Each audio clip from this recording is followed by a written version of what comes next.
చెప్పావు కదా?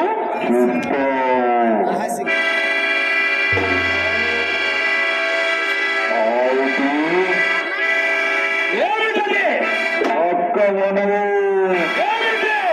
కాలం ఎప్పుడు ఎలా మారుతుంది చెప్పలు. అయితే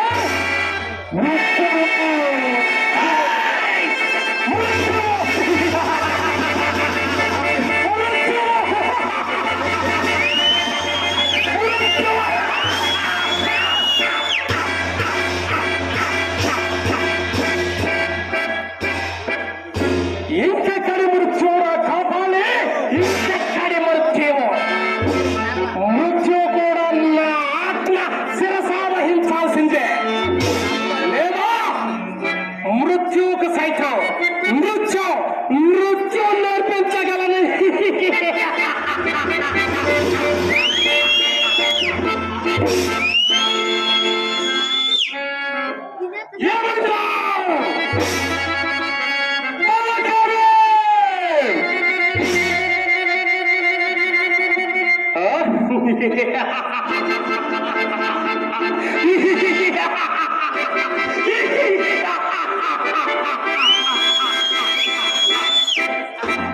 అలారా దారికి మోకరించి చేతులు జోడించి నా ఆజ్ఞలకు చిత్తమంటూ ఉండు, లేదా పట్టపగలే లోకాలన్నీ కటికి చీకటిలో మునిగిపోయి పగలు కమ్ముకుని కమిలిపోతాయి.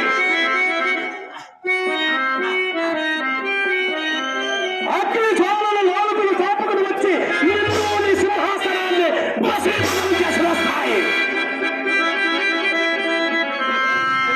ధూళారావాలతో హిమాలయ పర్వతం దగ్ధమైపోతుంది. హోరుమంటూ సప్త సముద్రాల ప్రపంచాన్ని మింగివేస్తాయి.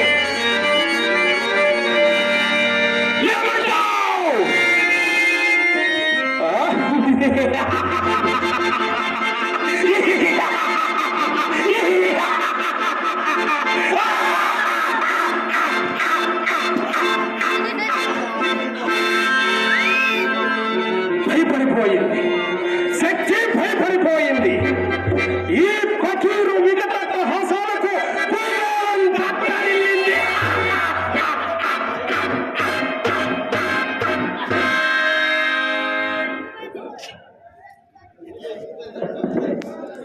కాలకాలోపుని బోల పోతరాల గుండె పేలిపోయేలా గర్జిస్తూ తూర్పు భామల దిశగా పరుగులు పెడుతున్నాయి. మెరుపు తీగలని తలుక్కుమని ఆకాశంలో గాలులు చీల్చుకుంటూ ఉత్తర దక్షిణ దిశగా పరుగులు పెడుతున్నాయి. మృత్యువు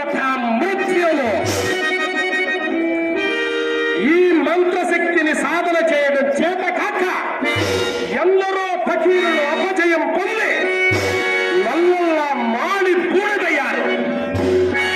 వారి తందనాలకు తప్పిదల వాయించిన ఎద్దుల్లాంటి పెద్దలందరూ రెక్కలుడిన గ్రద్దల్లా నేల రాలి మూలలు కూర్చుని విసుగునేసుకున్నారు తెలివి తక్కువ దద్దమ్మలు. అలాంటిది ఆహర్నిశలో నిద్రాలములు మాని శీతోక భండ భేదం భరించి వేదవాద ప్రబంధులైన ఘోరమైన కుటుంబం ఆచరించాను. శుద్ధమూర్తి మహాకాళి అనుగ్రహం పొందాను. వేయి కళ్ళ పేరుల పక్షులను చంపి తన మార్లో వెచ్చని పచ్చి నెతురులో స్నానమాచరించాను. ఈ శరీరంలో అణువణువు వజ్రమయం చేసుకున్నాను.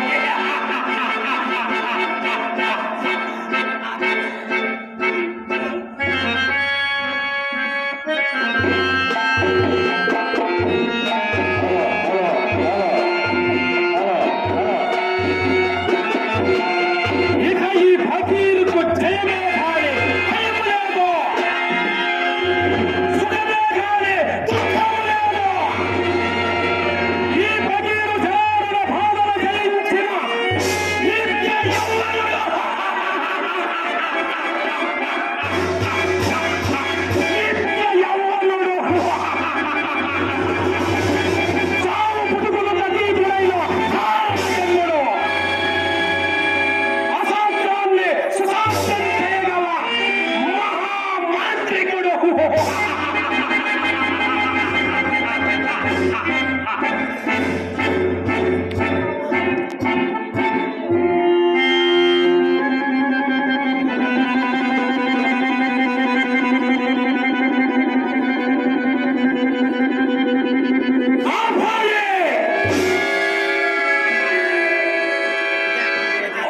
పర్వతాల్లో ఒక ఎర్రని కొండపై మాడిన మోడుల చీలికల్లో ఒక నల్లటి బండ,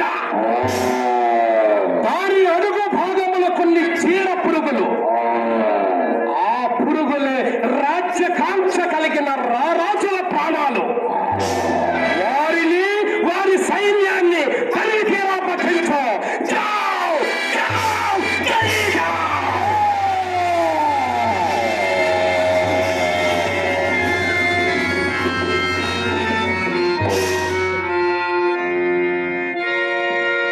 కాపాడే మొట్టగజ ఖడ్గమృగ దంతాలతో సృష్టించిన మన దయ్యాల కోట చుట్టూ రాతి ప్రతిమలుగా మారి ఉన్న కలమదాంగుల పీకలు తగలేసి ఆ వేడి రక్తంలో మన భూత ప్రేత పిశాచములకు దాహం తీర్చు. దాహం తీర్చు. దాహం తీర్చు.